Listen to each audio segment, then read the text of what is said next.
सबसे ज्यादा मनाई जाती है, जिन्हें बहुत मान दिया जाता है, एक तीज और एक तेरस। दो तिथियों को महत्व ज्यादा क्यों दिया जाता है? प्रश्न पूछा है मैंने। हाँ जी अम्मा जी बोलिए। जी, उस दिन क्या हुआ था? आदिनाथ भगवान के आहार हुए थे। आपके आहार कब हुए? हाँ, और तेरस महावीर भगवान का जन्म। तो बोली मोक्ष कल्याण। सही जवाब, तालियां बजाओ। ले जाओ, नाम ले जाओ।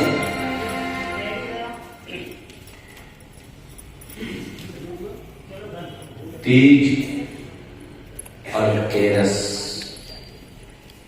ये क्या है इसमें? बोतल?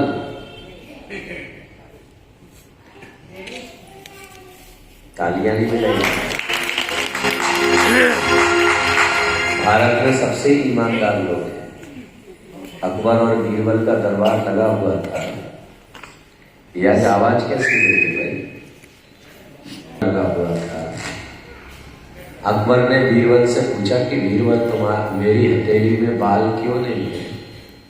तो बीरबल ने कहा कि प्रभु, आप दान देते हो, इसलिए आपकी हथेली में बाल नहीं है।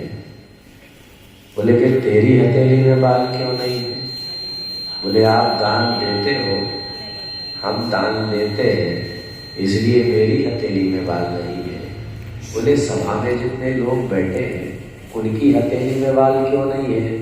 बोले हम दोनों को लेता देता देख करके जलन से हाथ रगड़ते हैं, इसलिए इनकी हथेली में भी बाल नहीं। ताली बजाने के लिए क्यों कहा जाता है? जानते हैं, कभी भी कोई भी भक्ति हो, कोई भी भजन हो, उसमें ताली बजाने के लिए कहते हैं। क्यों? कारण क्या है? क्योंकि एक पेड़ पर लाखों पक्षी बैठे, लाखों नहीं हजारों तो बैठे। उस पेड़ के नीचे कोई जोर से आकर के ताली बजा दे तो क्या होगा? उसी तरह से मन रूपी पेड़ पर कर्म रूपी पक्षी बैठे हैं, और जब हम भगवान की भक्ति में जोर से ताली बजाएंगे तो सारे पाप के पक्षी। और वैज्ञानिक कारण भी है, क्योंकि पहले एक्यूप्रेशर के द्वारा जो है लोगों के बीमारियों को दूर किया जाता था, पॉइंट दबा करके। उन पॉइंटों को दबाने के लिए कहा जाता था, तो 2 पॉइंट सबसे ज्यादा दबाए जाते थे, या तो तलवों के पॉइंट या हाथ की हथेली के पॉइंट। तो जब आप नंगे पांव जमीन पर पैदल चलते हैं तो आपके भैया, एक तुम्हें आज जो इतने दिन हो गए, समझ लो उतना सबसे बड़ा सफल ऑपरेटर कौन कहलाता? कार्यक्रम प्रारंभ होने के बाद सीटी ना बजे।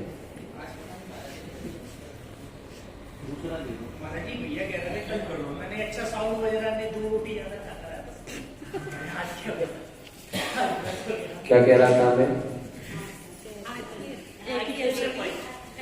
क्योंकि जब आप खुल करके ताली बजाते हैं तो आपके हाथों के जितने पॉइंट हैं वह एक दूसरे के घर्षण से वह खुल जाते हैं, तो खून का जो संचार है वह स्वतः निर्मल होने लगता है, तो बीमारियां भी भागने लगती हैं।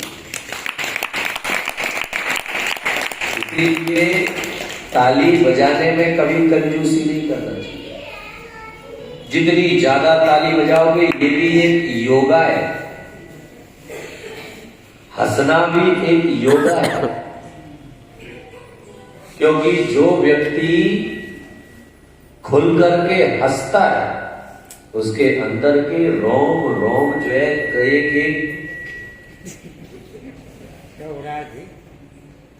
उसके अंदर की एक एक नस खुल जाती है। इसीलिए कितना भी आदमी टेंशन में हो, उसे दो काम करना चाहिए, दोनों में से एक काम जरूर करना चाहिए। कौन कौन सा? नहीं, या तो उसे खुल करके रोना चाहिए, दहाड़े मार मार, या फिर खुल करके हंसना चाहिए। इसीलिए कहा जाता है हंसी आए तो हंस लेना, आते खुल जाएंगे। हंसी आए तो हंस लेना, आते खुल जाएंगी। रोना आए तो रो लेना, आंखें धुल जाएंगी। लेकिन आजकल आदमी दोनों ही काम नहीं करते, ना तो हंसता है ना रोता है। क्या नाम है श्री भगवान अपना? अंकित जैन। आप कितने दिन से नहीं रोए? सोचना पड़ेगा कितने दिन से नहीं रोए। ना आदमी हंसता है खुलकर। आपसे अगर कहा जाए कि 1 मिनट जरा खुल करके हंसो, हंस के बताओ, हंसो। 1 मिनट में कितने सेकंड होते हैं? 60 सेकंड हंसने के लिए कह रहा हूं मैं। हंसो खुल के।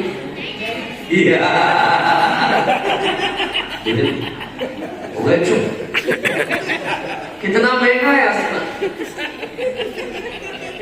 आजकल सारी चीजें सस्ती है, हंसना और रोना सबसे ज्यादा महंगा है। ये पहले तो विदाई के समय लड़कियां रोती भी थी। ये देखो कह रही अपनी रोती, आजकल रोती नहीं है। कौन बोला रुलाती है? तुम्हें बड़ा अनुभव है। मैं हमेशा एक बात कहता हूं, आजा बेटा सामने। एक लड़की की हो रही थी विदाई, वो बार बार रोने की कर रही थी ट्राई। एक लड़की की हो रही थी विदाई, वो बार बार रोने की कर रही थी ट्राई। माँ ने आकर के डांटा, बेवकूफ तेरा सारा मेकअप धुल जाएगा, तेरी खूबसूरती का झुनझुना बन जाएगा। अरे तू क्यों रोती है? तेरे तो हंसने के दिन आते हैं, रोए ये दूल्हा इसके रोने के दिन आते। क्योंकि आजकल जो है बारात आ जाती है घर में, दूल्हा बेचारा बैठ करके इंतजार करता है। दुल्हन जो है अभी मॉडल, अभी पार्लर में जो है अभी सेटिंग कराने के लिए गई, अंतिम टचअप, बाकी ओरिजिनल फेस नहीं। इसीलिए इनका अगर ओरिजिनल फेस देखना हो तो जिस समय ये रसोई में काम कर रही है उस समय इनका ओरिजिनल पोज देखने को मिलेगा। और उस समय तो ऐसी लगती है जैसे महिषासुर मर्दे रणचंडी। बाकी समय तो एकदम जो है, क्योंकि आजकल के समय में महिलाएं मंदिर जाना एक बार भूल सकती है, लेकिन एक जगह जाना नहीं भूलती। कहां पे? भोजनशाला। खाने पीने के अलावा कुछ भी दिखता है ना। मेरा ये उदयपुर चातुर्मास था, तो चातुर्मास के समय मैंने कहा कि भाई जो है चातुर्मास प्रारंभ हो रहा है, अब किसी को भी जो है रात्रि में भोजन नहीं करना चाहिए, इसलिए रात्रि भोजन का त्याग कर दो। तो एक विवेक जैसा व्यक्ति मेरे पास बैठा था, ये नहीं इनके जैसा है। मैंने कहा भाई रात्रि भोजन का त्याग करो। बोले महाराज नहीं कर सकते। मैंने कहा क्यों? बोले दुकान पे अकेला हूँ, दुकान से घर आते आते जो है 8 साढ़े 8 बज जाता है, इसलिए मैं रात्रि भोजन का त्याग नहीं कर सकता। तो मैंने कहा कोई बात नहीं। जैन दर्शन कहता है जम सक गई तम न की रही, दम चस जम चस गई तम की रही। जितनी शक्ति कीजिए शक्ति प्रमाण, शक्ति बिना श्रद्धा कर, जितनी ताकत है उतना करो। तो मैंने कहा ठीक है नियम ले लो कि 9 बजे के बाद कुछ भी खाऊंगा पीऊंगा नहीं। बोले महाराज मुश्किल है। मैंने कहा अब क्या मुश्किल है? बोले मुश्किल ये है कि कई बार सीजन के समय पर रात को 10 बज जाते हैं घर आते आते, इसलिए जो है मैंने कहा भाई नियम ले लो 11 बजे के बाद कुछ भी खाऊंगा पीऊंगा। बोले महाराज मुश्किल है। मैंने कहा अब क्या मुश्किल है? बोले कई बार रात को 2 बजे भूख। कई बार जो है रात को 2 बजे भूख लगाती है, इसलिए जो है मैं रात्रि भोजन का त्याग नहीं कर सकता। तो मैंने कहा डोंट वेरी, कोई बात नहीं, एक काम करो, सोने के बाद और उठने के पहले, सोने के बाद और उठने के पहले कुछ भी खाऊंगा पीऊंगा नहीं, नियम ले लो। बोले मुश्किल है। मैंने कहा आप क्या मुश्किल है? बोले मुझे सपने भी खाने पीने की। अब जिस व्यक्ति को खाने पीने के ही सपने आते हैं, जिंदगी भर वह खाता पीते का ही विचार करता रहता है, तो महावीर से कोई व्यक्ति जाकर के पूछे कि ऐसा व्यक्ति मर करके कहाँ पैदा होगा, तो महावीर यही कहेंगे कि ऐसा व्यक्ति मर करके नियम से अन्न का कीड़ा बनेगा, क्योंकि 24 घंटे उसका ध्यान कहाँ है? कहाँ है? तुम्हारा सारा ध्यान कहाँ है? चुप हो, एक ही बोलो। तुम्हारा सारा ध्यान कहाँ है 24 घंटे? कहाँ पे? खाने। कितना खाएगा? खा खा के तो टुन टुन हो गए। तो इसीलिए जो है अपने भावनाओं को जो है हमेशा प्रसन्न चित्त रखने के लिए, अगर दिल को हल्का करना है तो रोज खुल करके 10 मिनट हंसो। कितने मिनट? 10 मिनट तो छोड़ो, तुम लोगों से 1 मिनट नहीं होता क्या? उसमें ही जो है आओ पेट दुखा। हंसो, हंसने की आदत बनाओ, और नहीं है तो रो। मालूम है आपको, मैंने एक बार कहा था कि पागल खानों में महिलाओं की संख्या कम है, पुरुषों की संख्या ज्यादा है। ऐसा क्यों है? बोलो, क्यों है पुरुषों की संख्या ज्यादा? क्योंकि महिलाएं रोज थोड़ा थोड़ा पागल हो लेती। क्योंकि जब भी अवसाद आता है, छाती पीट लेगी, बाल नोच लेगी, चिल्ला लेगी, और ये बेचारे जो है मूछ के चक्कर में ना तो रो सकते हैं, ना खुल करके चिल्ला सकते हैं। बस जो है जब ये जो है इनके अंदर का जो अवसाद है वह बाहर नहीं निकलता है, अंदर ही अंदर घुटते रहते हैं, घुटते रहते हैं, घुटते रहते हैं, घुटते रहते हैं, घुटते रहते हैं। तो पागल होते हैं तो पूरे ही पागल होते हैं, थोड़ा बहुत नहीं। और आपने कभी नहीं देखा होगा कि कोई महिला सर से गंजी हो, लेकिन पुरुष अधिकतर आपको सर से गंजे मिलेंगे। क्यों? हाँ बोलो ना बाबा। क्योंकि ये दिमाग का उपयोग ज्यादा करता है, और दिमाग का उपयोग ज्यादा करने के लिए हमेशा गर्म रहता है। अब तवे के ऊपर अगर रोटी डाली जाए तो पहले तो चुपकेगी, लेकिन जैसे ही पानी सूख जाएगा रोटी, तो ये सर पे भी हाथ घुमा करके देखिए तवा जैसा है। अब जो है ज्यादा टेंशन और तनाव लेता है, तो ज्यादा तनाव और टेंशन लेने की वजह से जो है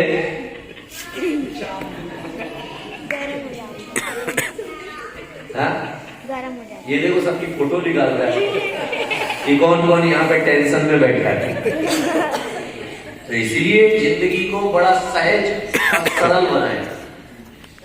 जितना हम जिंदगी को सहज और सरल बनाएंगे, उतना ही हमारी जिंदगी में प्रसन्नताएं ज्यादा आएंगी। तो इसीलिए जो है तीर्थंकर की प्रतिमाएं जो बनती है वह मुस्कुराते हुए बनती है। किस लिए?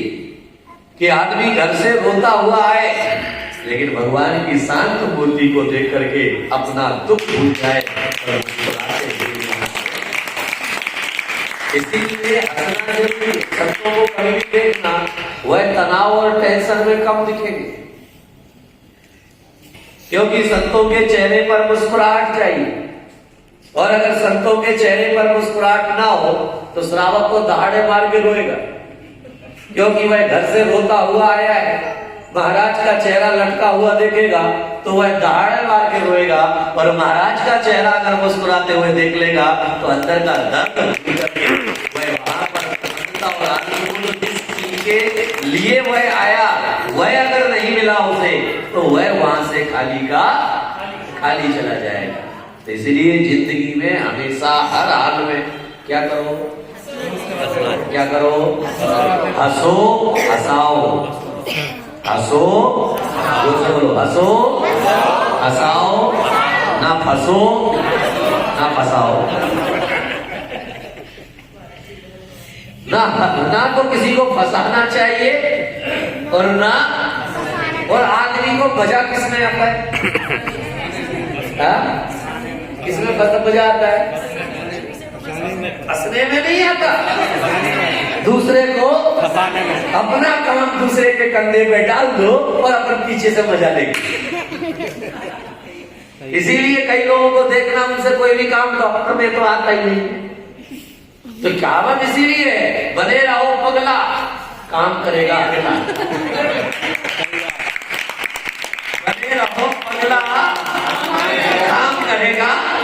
अब उसके सामने, इसलिए आप नौकरों ने ये सूत्र याद करके रखा है, वो मालिक के सामने ऐसा दिखाते हैं कुछ आता ही नहीं है, और जहां उन्होंने समझदारी दिखाई, मालिक कहेगा ये भी कर लो, ये भी कर लो, तो ये ज्यादा समझदारी है।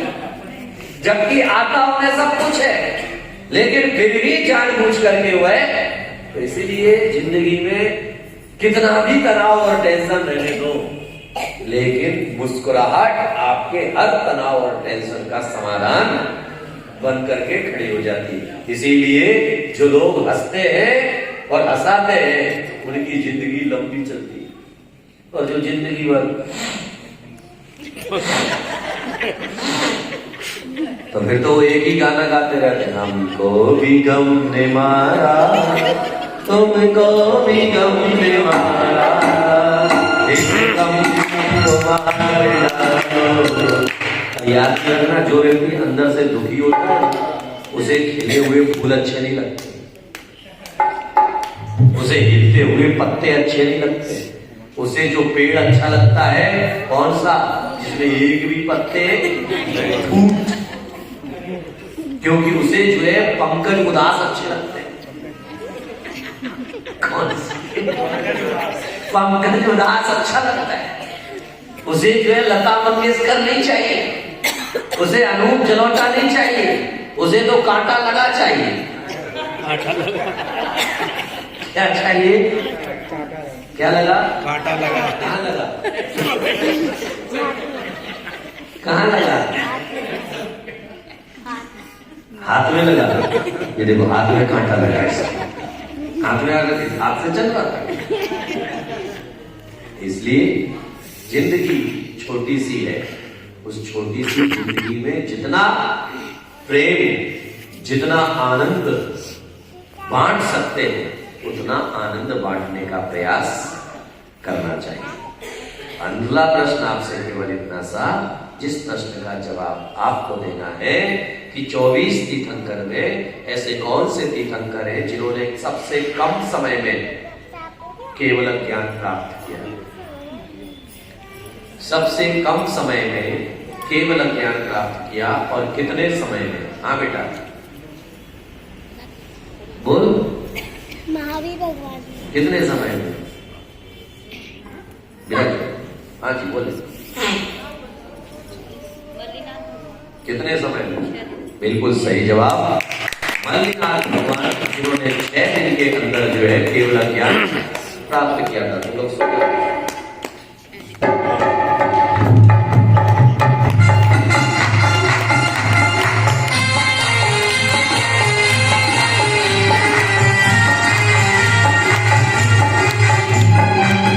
अगला प्रश्न आपसे केवल इतना सा है, जिस प्रश्न का जवाब आपको देना है। 24 तीर्थंकर में ऐसे कौन से तीर्थंकर हैं जिनके सबसे अधिक गणधर थे, और कितने? सबसे अधिक गणधर कौन से तीर्थंकर के थे? हाँ बोलो। पंकज के गणधर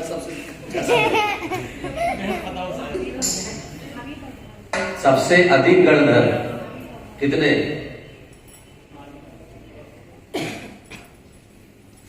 विराज। हाँ जी, शांतिनाथ भगवान कितने?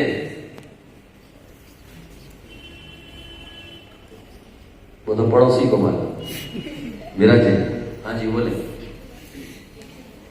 105 सुनती ना, 105 सुनती ना। थोड़ा सा गलत हो रहा है। और कोई जवाब है? 110 किसके? बैठ जाओ, नकल में भी अकल चाहिए, नहीं तो शकल बिगड़ने में देर भी लगती है। वैसे इस महिला ने तीर्थंकर का नाम तो सही बताया, लेकिन उसमें थोड़ा सा जो है गड़बड़ मामला है। और कुछ सही हो सकता है, आगे पीछे दाएं बाएं? आ जाओ, आओ। शुमतिनाथ भगवान जिनके 106 गणदंत हैं। कितने? 5 नहीं, कितने? 106। तालियां तो बजाओ।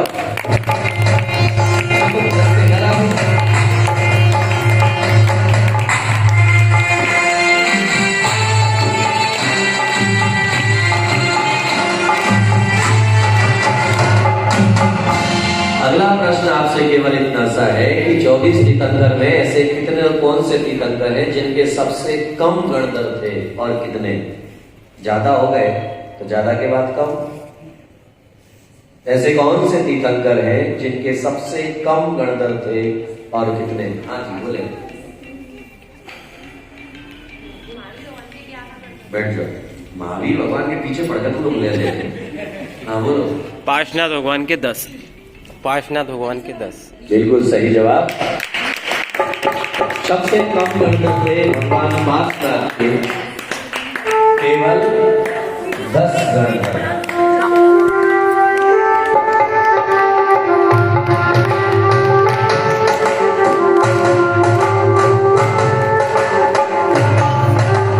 अंतिम प्रश्न, एक ही बचा है ना? एक ही है। झोला तो रख दिया है बाजू में, ऐसा लग रहा है जैसे बने पड़े उसके अंदर। और अंतिम प्रश्न केवल इतना सा है जिस प्रश्न का जवाब आपको देना है, और आपको केवल ये बताना है कि अभी भगवान पार्श्वनाथ का जन्म कल्याणक बनाया गया, वह कौन सा जन्म कल्याणक था? वह कौन सा जन्म कल्याणक था? हाँ बोलो। पार्श्वनाथ भगवान का पूछो है अपने महावीर स्वामी को नहीं। हाँ बुढ़िया। महामस्तकाभिषेक। हाँ